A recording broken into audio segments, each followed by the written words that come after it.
Greetings from Orange Apple. നമ്മുടെ പ്ലാനിങ്ങിനെ കുറിച്ചാണ് സംസാരിച്ചുകൊണ്ടിരുന്നത്. Planning നമ്മുടെ ലൈഫിൽ എവിടേക്കാണ് ഇമ്പോർട്ടൻ്റ് ആയി വരുന്നത്?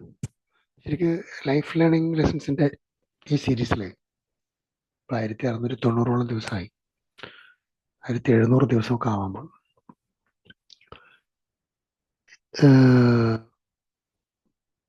പ്ലാനിങ്ങിനെ കുറിച്ച് നമ്മൾ ഡ്രീം കോൾ പ്ലാൻ ആക്ഷൻ എന്ന് പറയുന്ന സമയത്ത് പറഞ്ഞിട്ടുണ്ടായിരുന്നു. എന്താണ് ശരിക്ക് പ്ലാൻ ചെയ്യേണ്ടതുണ്ടോ, ചെയ്യേണ്ടതില്ലേ? ശരിക്കുള്ള പ്ലാനാണോ? മലയാളി പ്ലാനിങ്ങിൽ ഉഷാറാണോ അല്ലേ? ശരിക്കും നമ്മൾ ആലോചിക്കേണ്ട, ഒരു ചർച്ച ചെയ്യേണ്ട, ചിന്തിക്കേണ്ട ഒരു വിഷയം അത്. പൊതുവെ മലയാളി പ്ലാനിങ്ങിൽ വളരെ പുറകിലാണ്, വളരെ വളരെ പുറകിലാണ്. എല്ലാ കാര്യത്തിലും പ്ലാനിങ് കുറവായതുകൊണ്ട് തന്നെ നമ്മളുടെ ഒരുപാട് ഏരിയകളിൽ നമ്മളുടെ ഫെയിലിയറിൻ്റെ അളവ് കൂടുതലായിട്ട് കാണാൻ പറ്റും. എൻ്റെ ഒരു അഭിപ്രായമാണ്. ഈ അഭിപ്രായം നിങ്ങൾക്ക് ശരിയല്ലാന്ന് തോന്നുന്നുണ്ടെങ്കിൽ അഭിപ്രായം നിങ്ങൾക്ക് യൂട്യൂബിൻ്റെ വീഡിയോൻ്റെ താഴെ കമൻറ്റിൽ ബോക്സിൽ നിങ്ങൾക്ക് എഴുതാം.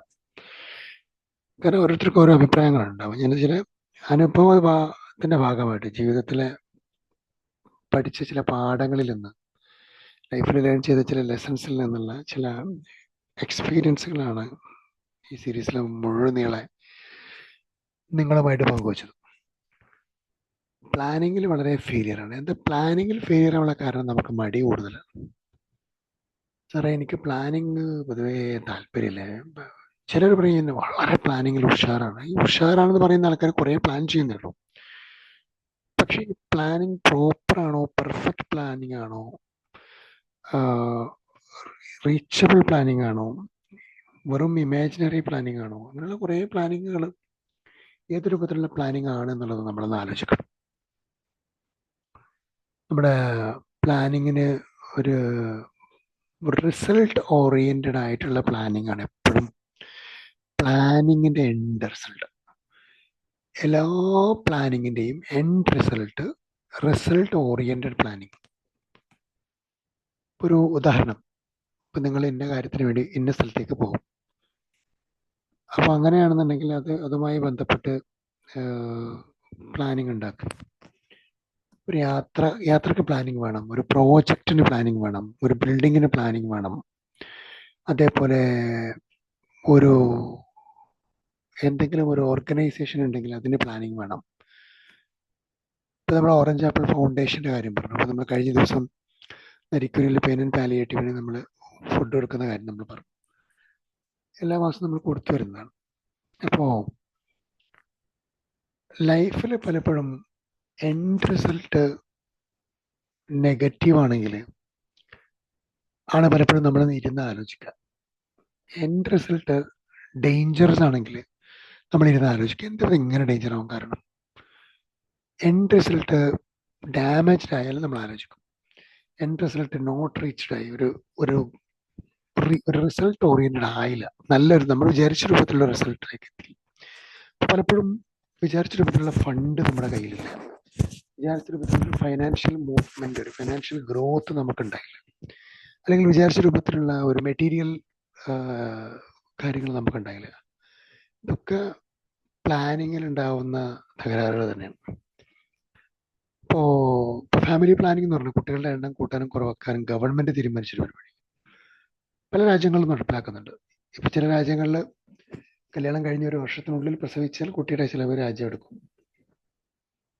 ചൈന ഒരു കുട്ടി മാത്രം നിർബന്ധിപ്പിച്ച സമയത്ത്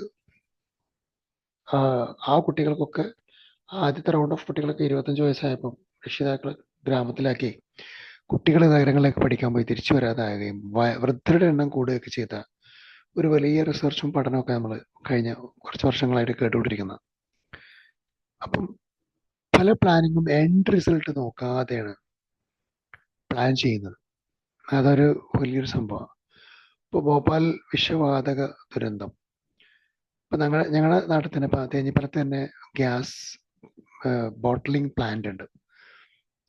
ഈ ബോട്ടിലിംഗ് പ്ലാന്റ് എന്തുകൊണ്ട് ഇത്രയും അധികം ഇൻഹബിറ്റൽ ഏരിയയിൽ വന്നിട്ട് ഒരു ബോട്ടിലിംഗ് പ്ലാന്റിന് അപ്രൂവൽ വന്നു എന്നുള്ളത് ഇപ്പോഴും സമരസമിതിയും അതിൻ്റെ വാട്സപ്പ് ഗ്രൂപ്പുകളും പല കാര്യങ്ങളൊക്കെ നടക്കുന്നുണ്ടെങ്കിലും ആ ബോട്ട്ലിംഗ് പ്ലാന്റ് യാതൊരു പ്രശ്നവുമില്ലേ?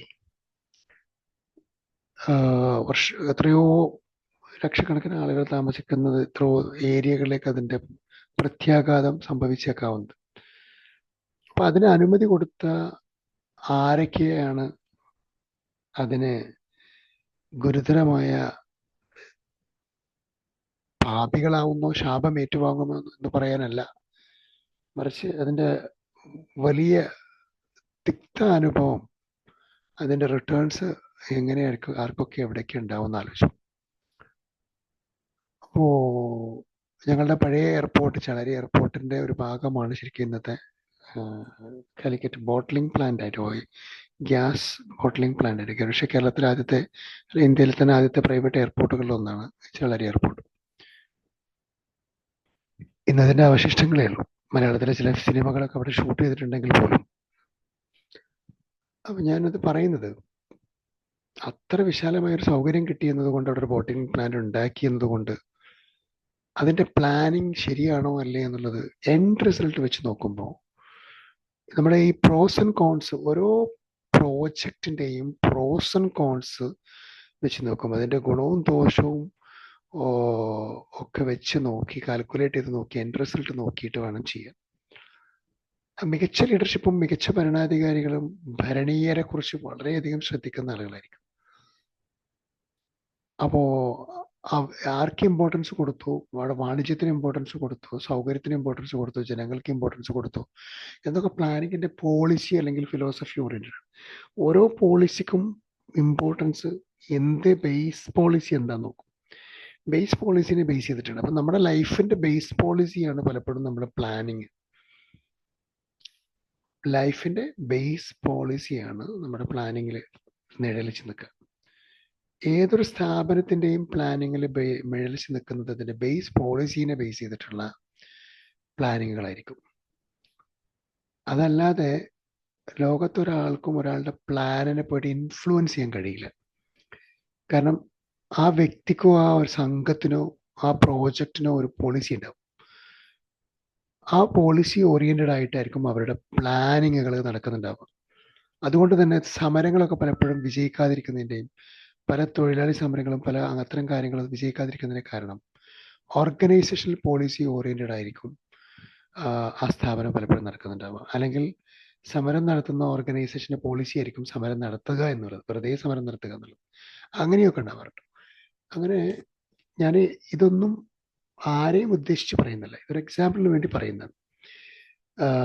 യൂണിയൻ കാർബൈഡ് ഫാക്ടറി ഭോപ്പാലിൽ ദുരന്തവുമായി ബന്ധപ്പെട്ടിട്ട് ഇപ്പോൾ ഈയിടെ അടുത്തൊരു വാർത്ത അതിൻ്റെ പൂർണ്ണമായി വിഷവുമായി ബന്ധപ്പെട്ട കാര്യങ്ങൾ നീക്കം ചെയ്തു എന്നൊക്കെ പറഞ്ഞു കേൾക്കുന്നു. അത് എന്തുമാത്രം ശരിയാണെന്ന്. ഇപ്പോൾ പ്ലാനിങ്ങിൻ്റെ വിഷയത്തിൽ ജനങ്ങൾക്ക് ഏറ്റവും ഇമ്പോർട്ടൻസ് കൊടുക്കുന്ന രാജ്യങ്ങളിലൊന്നാണ് ജപ്പാൻ. അത് വോൾക്കാനോ കൊണ്ടാണോ, സുനാമി കൊണ്ടാണോ, ഭൂമികുലുക്കം കൊണ്ടാണോ, എർത്ത് ഏറ്റവും കൂടുതലുള്ള ഭാഗമായതുകൊണ്ടാണോ എന്നുള്ളതല്ല പ്രധാനം, ജനങ്ങളുടെ ജീവന്. ഇപ്പോൾ വായുവിലേക്ക് പൊന്തി വരുന്ന വീടിൻ്റെ സംവിധാനത്തെക്കുറിച്ച് അടുത്തിടെ കണ്ടു. പ്ലാനിങ് തന്നെയാണത്. നിരന്തരമായി പോളിസിയുടെ ജനങ്ങളുടെ ജീവന് വാല്യൂ കൂട്ടുന്ന ഒരു പോളിസിയാണ്. അപ്പോൾ പോളിസിയിൽ അത് ഉണ്ടെങ്കിലാണ് ഇത്രയും കാര്യങ്ങളൊക്കെ നടക്കുള്ളൂ. വെറുതെ താനുണ്ടാക്കിയ യുദ്ധ സന്നാഹങ്ങളെ തീർക്കുക എന്നുള്ളതാണ് ഒരു രാജ്യത്തിന്റെ തീരുമാനമെങ്കിൽ യുദ്ധം ചെയ്യും അവർക്ക് മറ്റു രാജ്യങ്ങളുടെ ജനങ്ങളുടെ ജീവൻ ഇമ്പോർട്ടൻസ് പോളിസിയിൽ ഉണ്ടാവണമെന്നില്ല.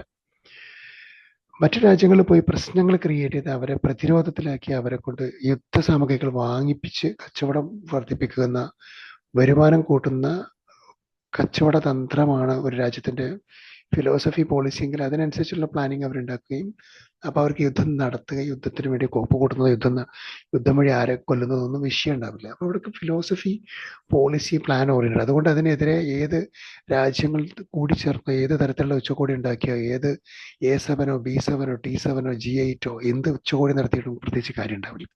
ഫിലോസഫി ഓറിയൻറ്റഡ് ആയിരിക്കും പ്ലാനിങ്ങുകളെല്ലാം നടക്കുന്നുണ്ടാവുക. ഇപ്പോൾ നമ്മുടെ ജീവിതത്തിലേക്ക് തിരിച്ചു വരാം, ഇൻഡിവിജ്വലിൻ്റെ ജീവിതത്തിലേക്ക്. പലപ്പോഴും ഹസ്ബൻഡ് വിചാരിച്ച രൂപത്തിലായില്ല എന്ന് ഭാര്യമാർ പറയുന്നു. 99.9% ഭാര്യമാർ പറയുന്നതാണ്, എൻ്റെ ജീവിതം ഞാൻ വിചാരിച്ച പോലെ ആയില്ല, ഞാനിങ്ങനെ മിണ്ടാതിരിക്കുകയാണ്, ഞാൻ മിണ്ടുന്നില്ല, ഞാൻ സംസാരിക്കാറില്ല. ചിലർ വളരെ ക്ഷമിച്ചും, ചിലർ മിണ്ടാതെയും, ചിലർ മിണ്ടിയും, ചിലർ അതിനെതിരെ പ്രതികരിച്ചും, ചിലർ അത് വലിച്ചെറിഞ്ഞും, അങ്ങനെയൊക്കെ പ്രതികരിക്കാറുണ്ട്. നേച്ചറലി മോർ അൺസാറ്റിസ്ഫൈഡ് ആയിട്ടുള്ള ഒരു ക്രിയേഷനാണ് ഫീമെയിൽ എന്ന് പലപ്പോഴും തോന്നാറുണ്ട്. പല ഇൻസിഡന്റുകളിലും പല റിസർച്ച് സയന്റിസ്റ്റുകളും പറയാറുണ്ട്. ഓവർ സാറ്റിസ്ഫൈഡ് ആണ് മെയിൽ ക്രിയേഷനും. ആണുങ്ങളൊക്കെ ഓവർ സാറ്റിസ്ഫൈഡ് ആയിട്ടും ഫീമെയിൽസൊക്കെ നെവർ സാറ്റിസ്ഫൈഡ് ആയിട്ടുമാണ് എപ്പോഴും എപ്പോഴും വിസിബിൾ ആവുക. ഏതൊരു വിഷയത്തിലും വളരെ റെയർ ആയിട്ട് ഒരു 1% ആളുകളൊക്കെ ആയിരിക്കും, ഫീമെയിൽസ് ഒക്കെ ആയിരിക്കും വിസിബിൾ. അതിന് ഒരുപാട് വിസിബിൾ ആവുന്നുണ്ടാവും സാറ്റിസ്ഫൈഡ് ആയിട്ട്. ഈ അഭിപ്രായങ്ങളൊക്കെ നിങ്ങൾക്ക് മാറ്റി രേഖപ്പെടുത്താവുന്ന അവസരം കമന്റ് ബോക്സിലുണ്ട്. സൗകര്യപൂർവ്വം നിങ്ങൾക്കത് ചെയ്യാം. അപ്പോൾ ഇവിടെയൊക്കെ സംഭവിക്കുന്നത്, ഭാര്യ വിചാരിച്ച രൂപത്തിലുള്ളൊരു പ്ലാനിങ് ലൈഫിൽ സംഭവിക്കാതെ പോയത് ഭർത്താവിന്റെ ഫിലോസഫിക്കൽ ആയിട്ടുള്ള ഒരു പ്ലാനിങ്ങിലൂടെ പോയത് കൊണ്ട്, അല്ലെങ്കിൽ ഭാര്യ വിചാരിച്ചൊരു പ്ലാനിങ്ങിൽ ലൈഫ് പോയി ഭർത്താവിന് അങ്ങനെ ഒരു ഫിലോസഫിക്കൽ പ്ലാനിങ് ഉണ്ടാകുന്നതിന് പകരം ഭാര്യയുടെ ഫിലോസഫിക്കൽ പ്ലാനിങ്ങിന്റെ ഇതിൽ പോയി എന്നൊക്കെ പറഞ്ഞ് അങ്ങോട്ടും ഇങ്ങോട്ടൊക്കെ അതൊക്കെ പറയും. ഇപ്പം ഈ പല പ്ലാനിങ്ങുകളും എൻഡായിട്ട് വരുമ്പോൾ രണ്ടുപേർക്ക് യൂസ്ഫുൾ അല്ലാതെ വരുന്ന സമയത്താണ് അങ്ങോട്ടും ഇങ്ങോട്ടും നീ കാരണം കൊണ്ട് സംഭവിച്ചു, നിങ്ങൾ കാരണം കൊണ്ട് സംഭവിച്ചു എന്നൊക്കെ പറയും. അപ്പോൾ അവിടെ ഒരു യൂണിയൻ ഉണ്ടാക്കാതെ, യൂണിയൻ പ്ലാൻ ഉണ്ടാക്കാതെ ഇൻഡിവിജ്വൽ പ്ലാൻ ഇംപ്ലിമെന്റ് ചെയ്തത് കൊണ്ടാണ് രണ്ടുപേരും ഒരുമിച്ച് ചേർന്ന ഒരു ഭാര്യ ഭർത്താവ് ഒരു യൂണിയനായി മാറുമ്പോൾ അതിനൊരു യൂണിയൻ പ്ലാനാണ് വേണ്ടത്. അതിനപ്പുറത്തേക്ക് ഒരു ഇൻഡിവിജ്വൽ പ്ലാൻ എന്നെ സ്റ്റിൽ അടിച്ചേൽപ്പിക്കുമ്പം ആ പ്ലാനിങ് ഒരു ഇഷ്യൂ ആവും. അപ്പോൾ പ്ലാനിങ് ഇമ്പോർട്ടൻ്റ് ആണോ ഇല്ലേ എന്നുള്ളത് നമുക്ക് തുടർന്ന് സംസാരിക്കേണ്ടതുണ്ട് ഒരുപാട് ഏരിയയിൽ. സോ കഴിഞ്ഞ ദിവസം നമ്മൾ ടൈപ്സ് പറഞ്ഞ ഒരുപാട് പ്ലാനുകൾ ഉണ്ടായിരുന്നു. We will talk later. Wishing you all the very best and have a great day. God bless. Thank you so much and love you all.